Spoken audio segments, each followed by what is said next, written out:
이거 굉장히 의미심장한 단어인데요.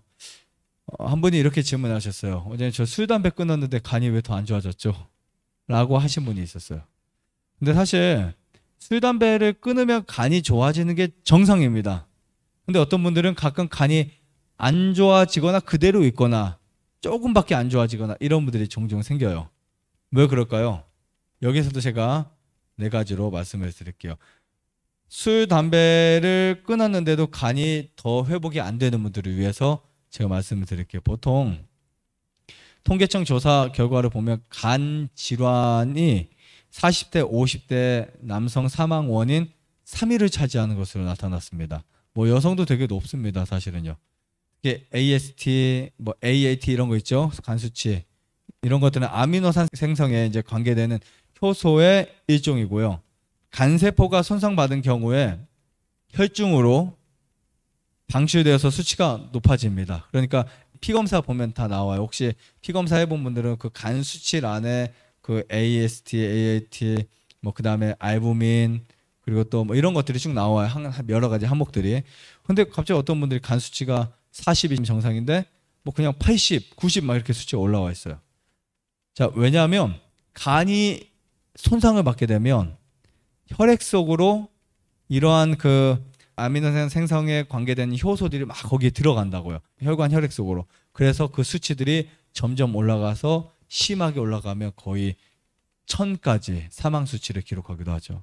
그리고 빌리루빈 수치 같은 경우도 4, 5 하면은 황달이 이제 심하고 6, 7 되게 심해져요. 황달이 7, 8, 9, 10 수치가 올라갈수록 피부가 노래집니다. 쎄노래져요. 한 8, 9, 10 엄청 노래지죠. 역시 간이 망가질 때 일어나는 증상이라고요. 보통 우리가 간이 좋다 나쁘다는 피검사만을 통해서도 웬만하면 알 수 있습니다. 특히 AST나 ALT는 혈액 검사로 확인이 되는데요. 정말 간 기능을 판단하는 아주 중요한 검사라고 볼 수 있어요. 근데 그 간세포가 망가져서 이 수치가 올라간다는 말은 대부분 술을 마시거나 담배를 피거나 아니면 스트레스를 많이 받았을 때 일어나는 증상이에요. 괜찮았는데 갑자기 간 수치가 올라갔어요. 과로에 스트레스에 뭐 술 많이 마시면 108, 110 그냥 다 올라간다고요. 108, 110 그냥 쫙 올라가는데 그래서 야, 제가 술 안 먹으면 좀 나아지겠지 해서 술을 딱 끊었는데 대부분의 사람들은 술을 끊으면 이 수치가 떨어지는 게 아주 정상입니다. 자, 그런데 어떤 경우에 끊었는데도 안 떨어지는 경우들이 있어요. 그 부분을 말씀드릴게요. 그리고 이건요, 알코올성 지방간인 사람과 알코올성 간이 망가진 사람 외에 여러분들의 모두에게 적용될 수 있는 부분이에요.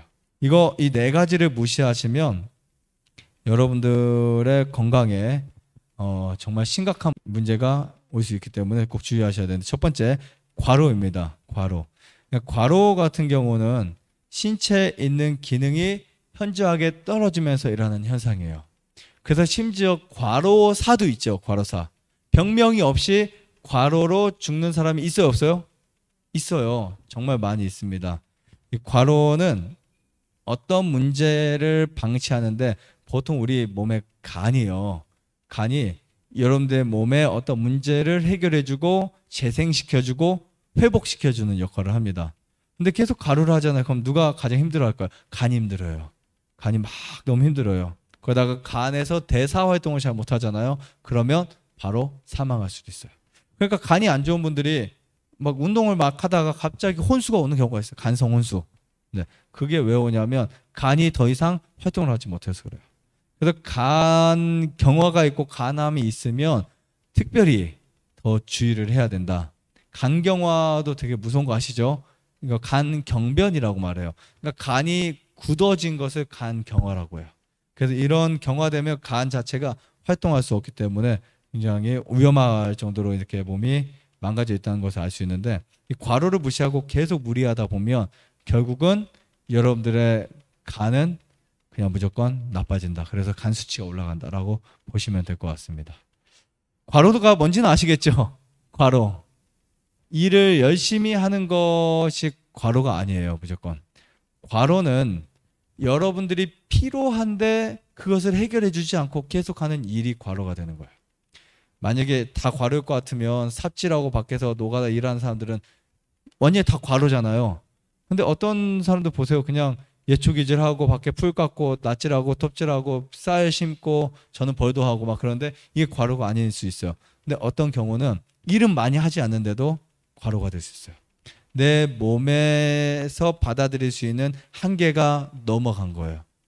그런 분들에게 과로는 심각합니다. 그래서 만성 피로 증후군을 먼저 해결해야 돼요.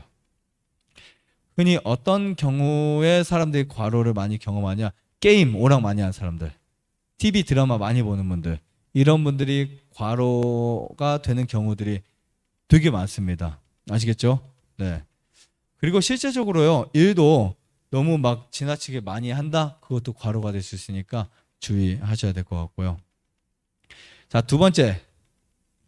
술, 담배를 끊었는데 이거 계속 먹게 되면 간이 회복이 안 될 수도 있어요. 뭐냐면 영양제들이에요. 영양제들. 우리가 보통 영양제를 먹는 이유는 부족한 영양소들을 채우기 위해서 영양제를 먹어요. 보통 한번 볼까요? 미네랄 종류의 셀레늄, 마그네슘, 인, 칼슘, 칼륨 이런 영양제들도 많이 먹고요. 효소 종류도 많이 먹고 유산균 종류도 많이 먹고 비타민 종류도 많이 먹고 단백질 종류, 아미노산 종류도 많이 먹고 또요. 탄수화물, 당사슬에 관여하는 뭐 그런 부분도 많이 먹고 그 다음에 지질에 대한 거 오메가3나 뭐 지방에 대한 것도 많이 먹어요.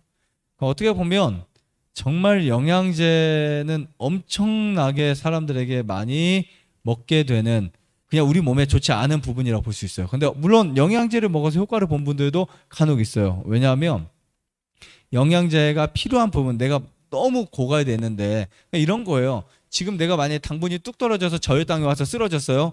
그럼 그 사람에게 설탕은 약일까요, 독일까요? 어때요? 약이겠죠. 왜냐하면 설탕 한 숟갈 저는 독이라고 말하는데 그 사람에게는 설탕이 그 순간 약이 될 수 있어요. 그래서 나 설탕 먹어서 살아났어. 맨날 이제 하루에 한 번씩 설탕 한 숟갈을 먹어요. 큰일 나겠죠.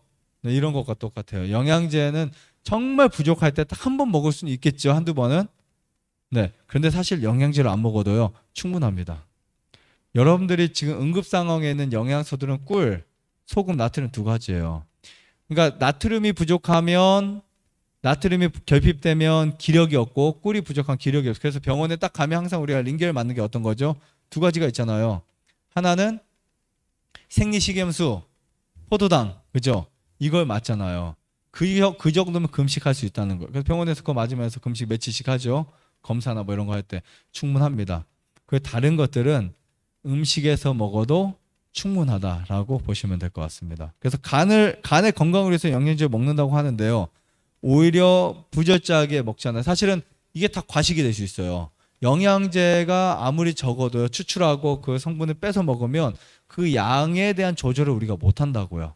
네, 물론 일일 성분 양들이 영양제는 까다롭게 다 있지만 그게 되게 우리 몸에 너무 과할 수가 있어요.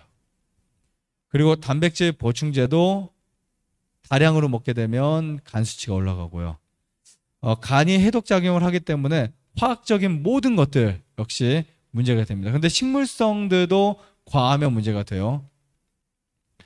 제가 이름은 언급하지 않겠지만 어떤 사람이 배우예요.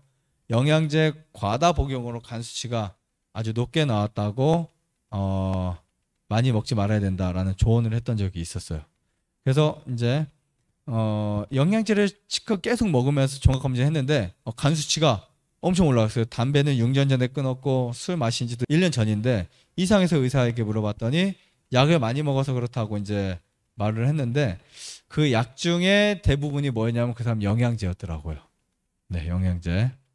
그래서 영양제를 많이 먹으면 오히려 부작용이 생긴다. 근데 이거는 이분뿐만 아니라 저는 정말 많이 경험했어요. 그래서 저에게 상담하시러 오는 많은 분들에게 영양제를 끊게 했더니 간 수치가 떨어졌습니다라고 하는 분들이 정말 많았거든요.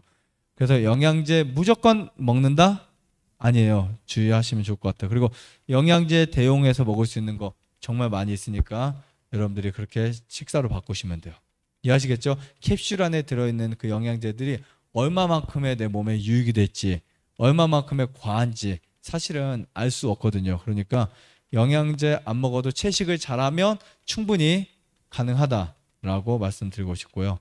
다음 세 번째는 기름진 음식을 많이 먹게 되면 술, 담배를 먹는 것보다 간 수치가 더 올라갈 수도 있다는 거예요.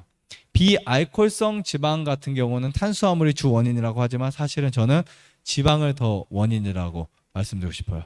그래서 지방의 과도한 남용, 채식은 하고 우리가 비건은 한다고 하지만 때로는 우리가 기름에 튀긴 음식들을 매일 먹잖아요. 그러면 그 튀긴 음식의 기름들은 온도의 변화에 의해서 이 기름이 충격을 받고 트랜스 지방이 돼요. 그래서 이 지방은 우리 몸에 활성산소를 갖다 주고요.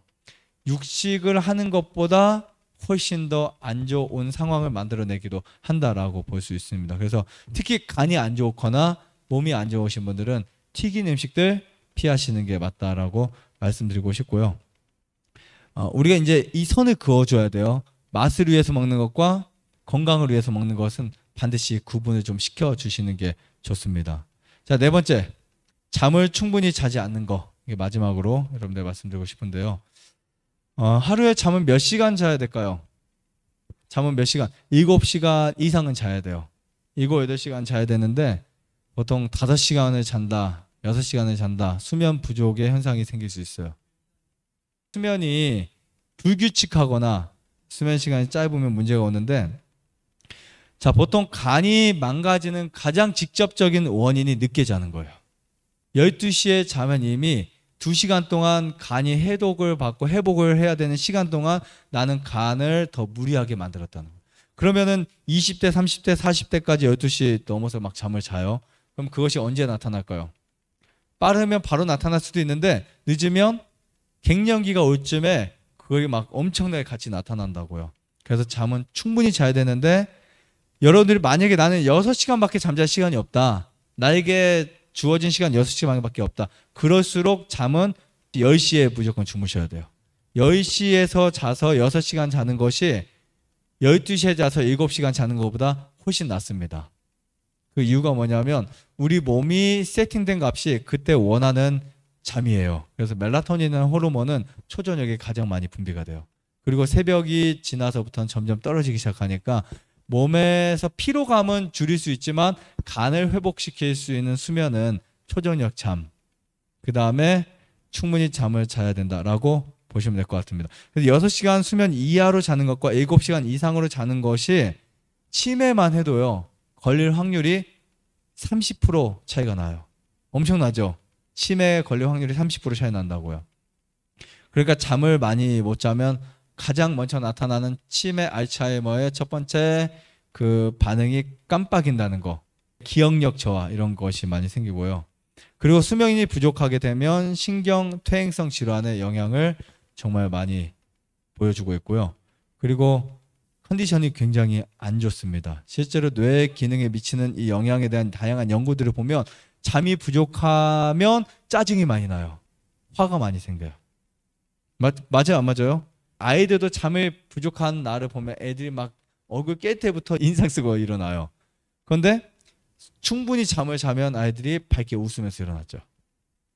이 미국 캘리포니아 대학교 버클리 캠퍼스 연구팀이 건강한 사람 26명을 두 그룹으로 나눠서 이제 한 그룹은 35시간 정도 잠을 안추해요. 정도밖에 잠을 못 자게 만드는 건데, 이 MRI를 찍어서 잠을 잘 자지 못한 이 그룹의 감정 중추를 보니까 60% 이상이 과잉 행동을 했다고 합니다. 그러니까 정신에 굉장히 많이 미쳐요. 우울증, 조울장애, 공황장애가 있는 분들은 절대적으로 잠을 충분히 주무셔야 된다라고 보시면 될 것 같습니다. 이 전두엽이 미성숙하거나 손상을 받게 되면 집중력이 떨어져요. 그래서 감정 조절이 안 된다라고 볼 수 있고요. 특히 불면증을 치료할 때 잠이 안 와서 나는 잠을 못 잔다라는 말을 하잖아요. 거의 습관의 결과라고 보시면 돼요. 아무리 잠이 안 와도 그 시간에 내가 자야겠다는 의지가 성립이 되잖아요. 그럼 무조건 100% 잠을 잘 수 있어요. 뭐 그날 그 다음날 못 잘 수 있지만 적어도 한 달이면 충분합니다. 한 달이면 안 자는 거지 못 자는 게 아니에요. 내가 의지를 가지고 난 오늘부터 10시부터 잘 거야 라고 하면은 훨씬 더 여러분들 상쾌하고 건강한 간을 만들 수 있다 라고 볼 수 있습니다. 이 네 가지가 안 되는 분들은 술 먹는 것보다 간이 더 안 좋다. 이해하시겠죠? 지금 뭐라 그랬어요? 내가 술을 마시는 것보다 내 간이 더 빨리 망가지는 방법. 과로, 영양제 과다 복용. 세 번째, 기름진 지방제 많이 먹는 거. 네 번째, 수면 부족, 잠을 안 자거나 충분히 못 자거나 늦게 자거나 하는 것들. 이렇게 해서 술 먹는 것보다 더 안 좋은 간에 미치는 영향이라고 제가 설명드리고 있는데요.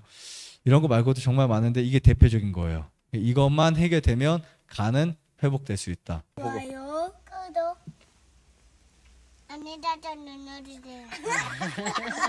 눌러주세요. 눌러주세요.